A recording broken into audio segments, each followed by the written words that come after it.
اعوذ باللہ من الشیطان الرجیم بسم اللہ الرحمن الرحیم۔ تمام ہی سننے والے اور دیکھنے والوں کو السلام علیکم ورحمۃ اللہ وبرکاتہ۔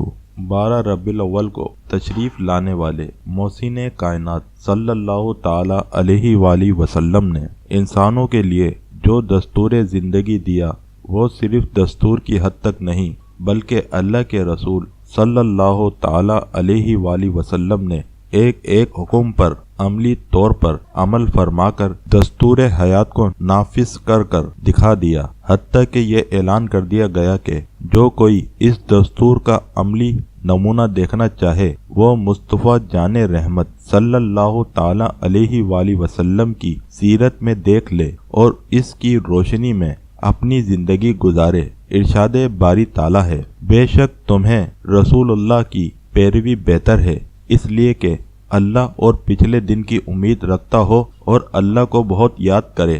رسول اللہ صلی اللہ تعالی علیہ وآلہ وسلم کی زندگی تمہارے لیے ہر موڑ پر رہنمائی ہے اور ہر مرحلے پر عمل کرنا اور ان کی تعلیمات پہ کاربند ہونا، اور تمہارے لیے رسول کی مثالی زندگی ہی بہترین عمل ہے۔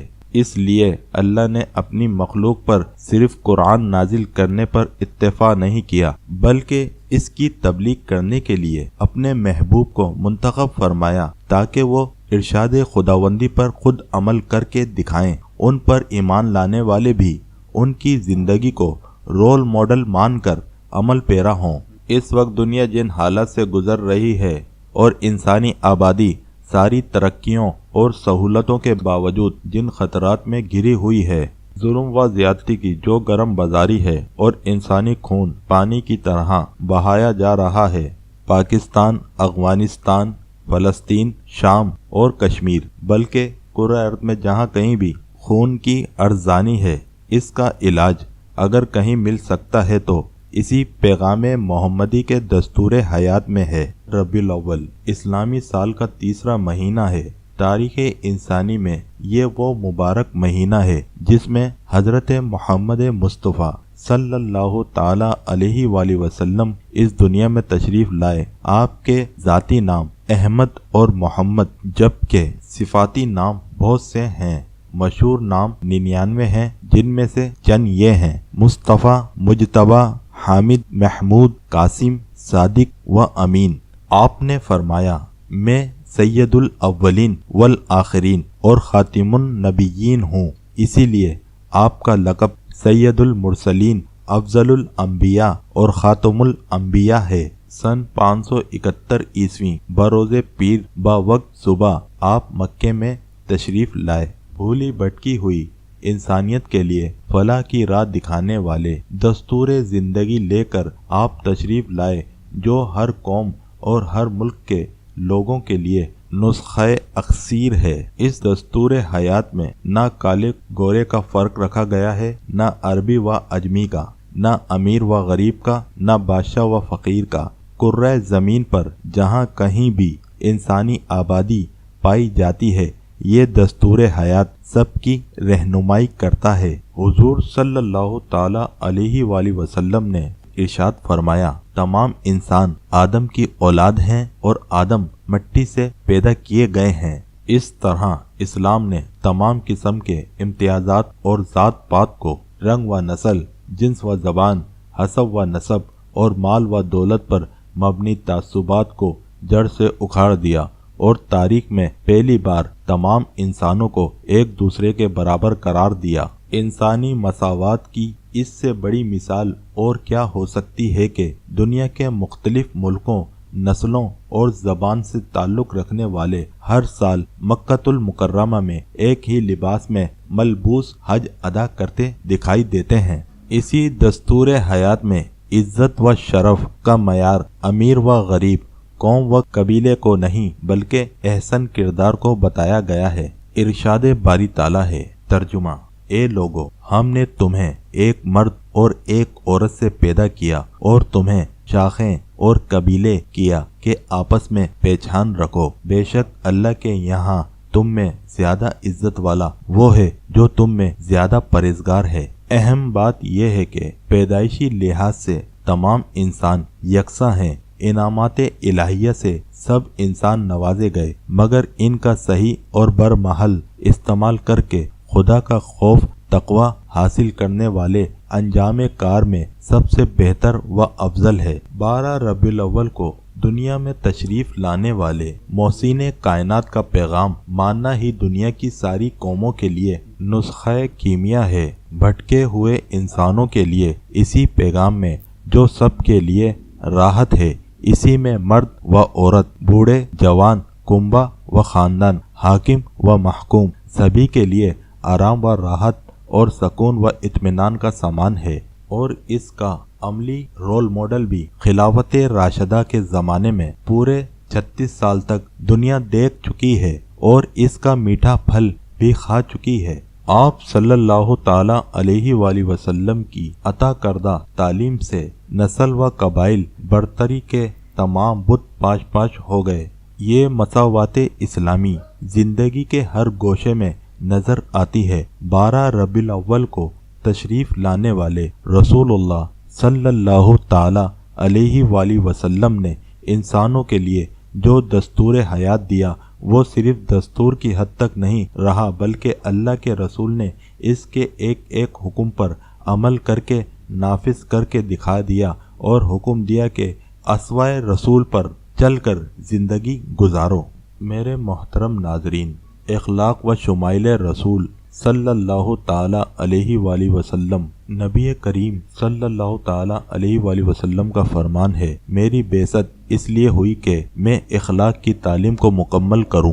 رسول اللہ کے اخلاق عالیہ، اوصاف جمیلہ اور حلیہ مبارک، اوصاف کریمہ، فضائل شریفہ کا ذکر صحابی رسول ہندہ ابی حالہ رضی اللہ تعالی عنہا، جو ام المومنین حضرت خدیجہ رضی اللہ تعالی عنہا کے فرزند اور حضرت حسن و حسین رضی اللہ تعالی عنہا کے ماموں ہیں۔ آپ کو اوصاف النبی، حضور کے اوصاف بتانے والے بھی کہا جاتا ہے، جامع اور بلیغ انداز میں کیا ہے۔ ان کے الفاظ یہ ہیں: آپ صلی اللہ تعالی علیہ وآلہ وسلم طبعاً بد کلامی اور بے حیائی سے دور تھے، اور تکلفاً بھی ایسی کوئی بات آپ سے سرزد نہیں ہوتی تھی۔ بازاروں میں آپ کبھی آواز بلند نہ فرماتے، برائی کا بدلہ برائی سے نہ دیتے، بلکہ عفو درگزر کا معاملہ فرماتے۔ آپ نے کسی پر کبھی دست درازی نہ فرمائی، سوائے اس کے کہ جہاد فی سبیل اللہ کا موقع ہو۔ کسی خادم یا عورت پر آپ نے کبھی ہاتھ نہیں اٹھایا۔ ہندہ ابی حالہ فرماتے ہیں، میں نے آپ کو کسی ظلم و زیادتی کا انتقام لیتے ہوئے بھی نہ دیکھا، جب تک کہ اللہ تعالیٰ کی مقرر کردہ حدود کی خلاف ورزی نہ ہو اور حدود اللہ کی حرمت و ناموس پر آنچ نہ آئے۔ ہاں، اگر اللہ تعالیٰ کے کسی حکم کو پامال کیا جاتا اور اس کے ناموس پر حرف آتا تو آپ ہر شخص سے زیادہ غصہ فرماتے۔ دو چیزیں سامنے ہوتی تو ہمیشہ آسان چیز کا انتخاب فرماتے۔ جب اپنے دولت خانہ پر تشریف لاتے تو اپنے کپڑوں کو صاف فرماتے، بکری کا دودھ دھوتے اور اپنی ضرورتیں خود انجام دیتے، اپنی زبان مبارک محفوظ رکھتے، لوگوں کی دلداری فرماتے اور ان کو متنفر نہ کرتے۔ میرے دوستوں، سیرت مصطفیٰ صلی اللہ تعالی علیہ وآلہ وسلم غلاموں سے بھی محبت کا سلوک فرماتے۔ آپ مدینہ منورہ کے بازار میں تشریف لے گئے، وہاں ملاحظہ فرمایا کہ ایک غلام یہ کہہ رہا ہے کہ جو مجھے خریدے وہ مجھے حضور صلی اللہ تعالی علیہ وآلہ وسلم کے پیچھے پنجگانہ نماز سے نہ روکے۔ اسے ایک شخص نے خرید لیا۔ کچھ دنوں کے بعد وہ غلام سخت بیمار ہو گیا۔ اللہ کے رسول اس کی تیمارداری کو تشریف لے گئے۔ پھر اس کی وفات ہو گئی تو حضور اس کے جنازے میں شریک ہوئے۔ اس پر بہت سے لوگوں نے حیرانی کا اظہار کیا کہ غلام اور اس پر اتنا انعام۔ آپ کے اخلاق کریمانہ پر یہ آیت نازل ہوئی۔ ترجمہ: تم میں سب سے زیادہ عزت والا وہ ہے جو تم میں متقی پرہیزگار ہو۔ ہندہ بن ابی حالہ فرماتے ہیں، آپ نبی کریم اکثر طویل سکونت اختیار فرماتے، بلا ضرورت کلام نہ فرماتے۔ آپ کی گفتگو اور بیان بہت صاف وہ واضح اور دو ٹوک ہوتا، نہ اس میں غیر ضروری طوالت ہوتی نہ زیادہ اختصار۔ آپ نرم مزاج و نرم گفتار تھے، نعمت کی بڑی قدر کرتے اور اس کو بہت زیادہ جانتے، خواہ کتنی ہی قلیل ہو۔ نعمت کی برائی نہ فرماتے، دنیا اور دنیا سے متعلق جو چیز ہوتی اس پر آپ کو کبھی غصہ نہ آتا۔ جب آپ خوش ہوتے تو نظریں جھکا لیتے۔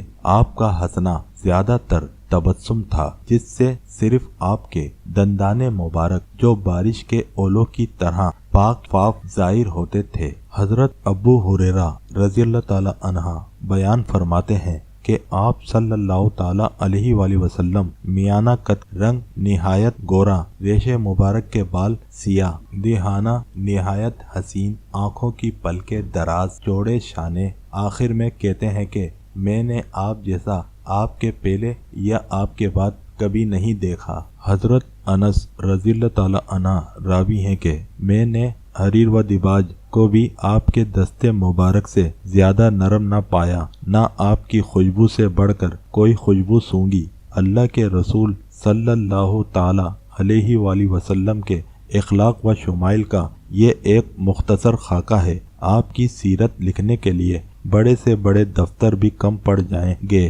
محترم ناظرین، سیرت رسول اللہ صلی اللہ تعالی علیہ وآلہ وسلم اور ہماری ذمہ داری، ضرورت اس بات کی ہے کہ ہم تمام اہل ایمان آپ کی سیرت، آپ کی تعلیم پر عمل پیرا ہو کر نہ صرف اپنی دنیا و آخرت سنواریں بلکہ ساری دنیا کو بھی اسی پیغام سے روشناس کرائیں۔ اسلام کی تبلیغ میں جہاں قرآن پاک، کلام الہی اور حدیث نبوی کا کردار ہے، وہیں سیرت نبوی، آپ صلی اللہ علیہ وسلم کی عملی زندگی، صحابہ کرام، اولیاء اللہ کی زندگیاں اور ان کا اخلاق و کردار بھی اسلام کی تبلیغ کا ذریعہ بنا۔ ہم کو بھی اسلامی سفیر بن کر عملی زندگی سے دوسروں تک اسلام کا پیغام امن پہنچانے کی ضرورت کی پوری کوشش کرنی ہوگی۔ تبھی ہم بہترین امت کہلانے کے حقدار ہوں گے۔ تبھی ہم ساری دنیا سے دہشت گردی، انتہا پسندی اور ظلم و جبر کا خاتمہ کرنے کی پوزیشن میں آ جائیں گے۔